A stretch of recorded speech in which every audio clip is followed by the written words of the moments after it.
یہ کیا ہوا؟ اس کے دل میں دماغ میں تو ایک تصور تھا کہ نہیں کیا ہوگا، کیسے ہوگا. ایک دوسروں کو چہرہ دیکھ رہے اور وہ اپنے آپ آنکھیں بند کر کے بیٹھ گیا. اوہو، میرا مذہب سینسر، کوئی پوچھ نہیں سکتا ہے کہ معبد کون ہے، اس کا نام کیا ہے. اور اسلام میں اتنی وسعت، اتنی بلند ہے کہ سورج کی روشنی اس کے سامنے من پڑ جائے، اتنی زبردست انصاف عدل، ہمارے وہاں اس کا تصور نہیں. وہ اپنی آنکھیں بند کر کے بیٹھ گیا. کروں تو کیا کروں یار، حق واضح ہے. اور پھر اپنے آپ سے کہہ رہا ہے یہ لشکر جرار کا مقابلہ کیا میں کر سکوں گا؟ کیونکہ وہ تو سرحدوں پر جائیں گے، دوبارہ ہمیں اسلام کی دعوت دیں گے، کیا ہم اس کا مقابلہ کر سکیں گے؟ جنہوں نے کیسر اور کسرا کو روند کے رکھ دیا ہے، اپنے آپ میں لڑ رہا ہے. اتنے میں کچھ آواز اٹھی، شور اٹھا.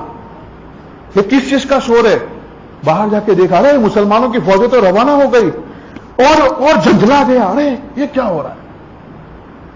پھر اس نے بہت اپنے آپ کو تھاما اور اپنے ساتھیوں کو، وہ جو ایلچی تھا وہ برابر ان پر نظر لگائے ہوا ہے.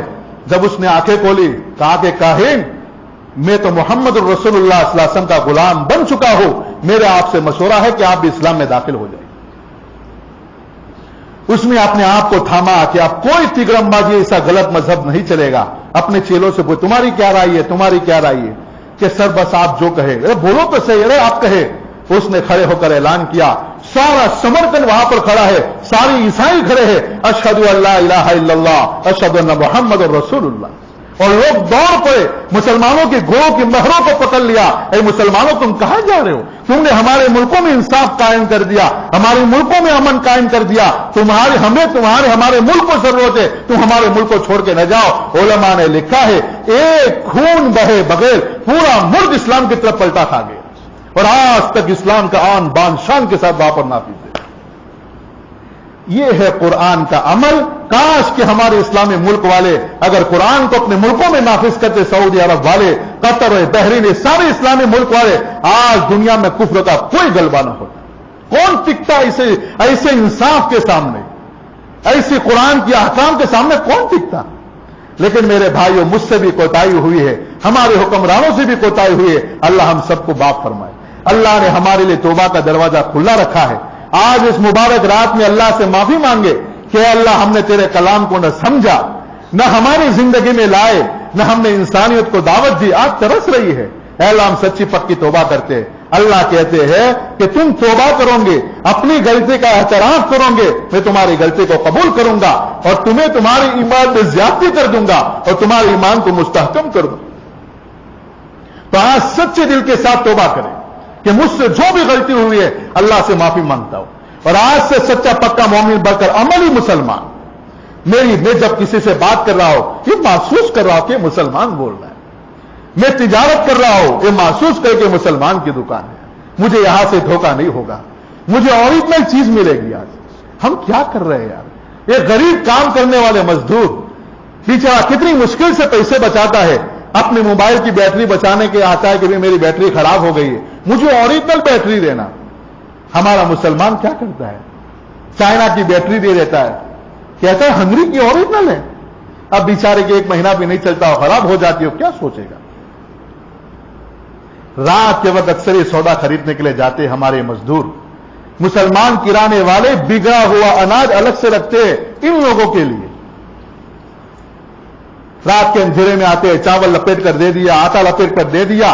وہ بیچارہ رات کو جاتا ہے، اندھیرا ہو چکا ہے، اس کو لے کے بھگویا کھایا، چاول بھی کھا گیا، روٹی بھی کھا گیا. صبح جب وہ آتے کو دوپہر کے وقت دیکھتا ہے تو اس میں کیڑے ہیں. وہ اٹھا کر جاتا ہے، بھائی صاحب یہ کیسے بگڑ کے دے دیا؟ ارے کہا تو ایسی پڑی گیا سے تھوڑا ہے وہاں سے. کیا جواب دیں گے اللہ کو؟ یہ ناوی مناظر دیکھے ہم نے. جب یہ غریب کیا سوچے گا جب اس کو موقع ملے گا؟ کیا مجھے بخشیں گے یہ؟ کیا آپ کے بڑے بڑے مکانوں کو بخش دیں گے؟ 2002 میں فساد کرنے والے کون لوگ تھے؟ یہی وہ لوگ تھے جن مسلمانوں نے بگڑا ہوا تھا اور کیڑے والے چاول ان کو کھلائے تھے. ان کو غصہ آیا، میرے بچوں کو ہمارے ساتھ یہ توہین کر رہا مسلمان. چڑھ دوڑیں گے ہمارے اوپر اگر ہمارے رویے ہم نے نہ بدلے. ہم سچے پکے امانت دار تاجر بنے، ہماری تجارت سے اسلام کا میسج جا رہا ہو.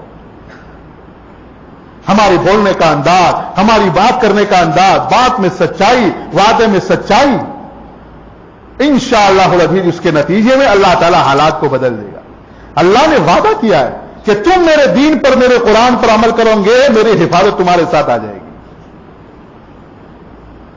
تمہارے ذریعے میں انقلاب برپا کر دوں گا، میری قدرت تمہارے ساتھ آ جائے گی۔ اس لیے آج سچے دل کے ساتھ توبہ کرے، اللہ بڑا معاف کرنے والا ہے، معاف کر دے گا اللہ۔ وہ انتظار میں بیٹھا ہوا، اللہ آ گیا، آسمانوں پر پکار رہے، کون ہے بخشش چاہنے والا، میں اسے معاف کر دوں، اللہ پکار رہے۔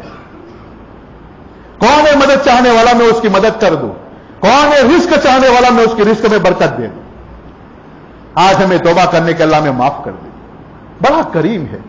اپنے باپ کو منانا مشکل ہے، ایک باپ ناراض ہو جاتا ہے، منانے کے لیے 2-4 دن لگتے ہیں، ماں کو منانے کے لیے 2-4 دن لگتے ہیں، اللہ اس سے زیادہ آسانی کے ساتھ بندوں سے راضی ہو جاتا ہے۔ کتنے سال کا پاپی کیوں نہ ہو، اللہ کے دربار میں آ کر کہتا ہے میرے مولا معافی مانگتا ہو، میں بھٹک گیا تھا تو مجھے معاف کر دے، اللہ کہتا ہے آ جا، کوئی بات نہیں، تیرے 70 سال کے گناہوں کو میں معاف کر دوں۔ حضرت عمر رضی اللہ تعالیٰ عنہ کے زمانے میں گویا تھا، بڑی شاندار گیت گاتا تھا وہ، اس کا آن بان اچھا، گھر کا نظام چلتا تھا اس کا، لیکن اب بوڑھا ہو گیا، دانت گر گئے، تو اب مانگ مانگ کے کھاتا تھا۔ ارے یار، کیونکہ لوگ اس کی مجلس میں شریک ہوتے تھے، کسی نے بس پیسہ دے دیا، کسی نے دے دیتے، لوگ کھا لیتا تھا وہ۔ لیکن ایک آدمی کی حد ہوتی ہے، بار بار بار کوئی آدمی مانگتا ہے کہ یار تو عادت پڑ گئی، آتا رہتا ہے روز، یا تو دوسری جگہ جا۔ اب بیچارے بوڑھے پر فاقے آنے لگے، پوری زندگی گانے گانے میں اور اس طرح قوالیہ گانے میں گزار دیے، اب فاقے آنا شروع ہوئے، بہت زیادہ فاقے آئے، تنگ آ گیا، پریشان ہو کر جنت البقیع میں چلا گیا، کہا کہ اب تو بھوک بھی بہت زیادہ ہے، کیا کروں گا، موت کے علاوہ کوئی چارہ نہیں۔ اپنی زندگی پر نادم ہے، میں اگر کاش کے فرما برداری والی زندگی گزارتا، میرے یہ حالات نہ آتے۔ اب جنت البقیع میں جا کر اللہ کے سامنے رو رہا ہے، اے کریم، میرے منہ میں دانت بھی نہیں ہے، میرے پیٹ میں آگ بھی نہیں ہے، اے رحیموں کے رحیم، بادشاہوں کے بادشاہ، میری ضعف اور کمزوری پہ رحم کر دے، میں اپنی پوری 70-80 سال کے گناہوں کی معافی مانگتا ہوں، تو بہت زیادہ معاف کرنے والا ہے، تو مجھے معاف کر دے۔ اللہ سے دعائیں کر رہا ہے، دوپہر کا وقت ہے، عمر ابن خطاب رضی اللہ تعالیٰ عنہ کا زمانہ ہے، مسجد نبی میں سو رہے ہیں، آپ دیکھ رہے ایک آواز دینے والا آواز دے رہا ہے، اے عمر اٹھو، میرا ایک دوست جنت البقیع میں پریشان ہے، فوراً جا کر اس کی مدد کرو۔ کھڑے ہو گئے، غیر معمولی خواب تھا یہ، کھڑے فوراً گھر پر گئے، کیا ضرورت ہوگی، ہو سکتا ہے بھوکا کیا ہوگا، فوراً گھر گئے، جو بھی کھانا جلدی حاضر ہو لاؤ، اپنی بیوی سے کھانا لیا، اور اس کو ہاتھ میں ٹفن نہیں لٹکایا، کیونکہ اللہ کا دوست ہے، وہ معرفت رکھنے والے لوگ تھے، اس کو اپنے سر پہ رکھ لیا کہ اللہ کے دوست کے لیے لٹکا کر جانا مناسب نہیں ہے، ادب و احترام کے ساتھ اپنے سر پر رکھ لیا، اور اس کے ساتھ جنت البقیع میں پہنچے۔ اب یہ بوڑھا نے دیکھ لیا کہ امیر المومنین آئے، وہ سام گیا، ارے امیر المومنین یوں دیکھ رہے ہیں، ارے یار، وہ جاری کے پیچھے بیٹھا ہوا ہے، ادھر جاتے ادھر گئے، ڈھونڈتے ڈھونڈتے، اور دیکھ رہا یہ تو میری طرف آ رہا ہے، جب بالکل قریب آیا تو گھبرا کر وہ کھڑا ہو گیا، جی امیر المومنین، اس کا مصافحہ کیا، سلام دعا ہوئی، اس کے سامنے وہ کھانا رکھ دیا کہ آپ کیسے آنا ہوا امیر المومنین، آپ کیسے دوپہر کے وقت میں یہاں پر آ گئے؟ کہا کہ میں جنت البقیع میں مسجد نبی میں سو رہا تھا، مجھے غیر سے آواز دی گئی ہے، میرے اللہ نے مجھے یہ کہا ہے کہ جنت البقیع میں میرا ایک دوست پریشان ہے، عمر جا کر اس کی مدد کرو، میں تیری مدد کرنے کے لیے یہاں پر آیا۔ کہا کہ عمر یہ ٹفن سر پر، کہ اللہ کا تو دوست ہے، دوست کا ٹفن لٹکا کر نہیں لیا جاتا ہے، ادب و احترام میں نے اپنے سر پر رکھ لیا تھا۔ جب یہ عمر کا کہنا تھا، وہ بڑا رو دیا، آسمان کی طرف یوں ہاتھ اٹھائے، اے رب کریم، 80 اور 70 سال تیرے نافرمانی کی ہے، میں نے چند جملے تیرے سامنے معافی کے مانگے ہیں، وقت امیر المؤمنین جس کی رائے پر 70 مرتبہ قرآن کریم کی آیتیں اتری ہے، ایسا زبردست خلیفۃ المسلمین کو میری مدد کے لیے بھیج رہا ہے، اے کریم میں تیری تعریف بیان کرتا ہوں، تو حنان ہے، تو منان ہے، زبردست قوت رکھنے والا ہے، اے اللہ میں تیری تعریف بیان کرتا ہوں کہ تو نے میری توبہ کو قبول فرمایا، اور اس پر اتنا وجد طاری ہو گیا کہ وہیں پر زمین پر گرا،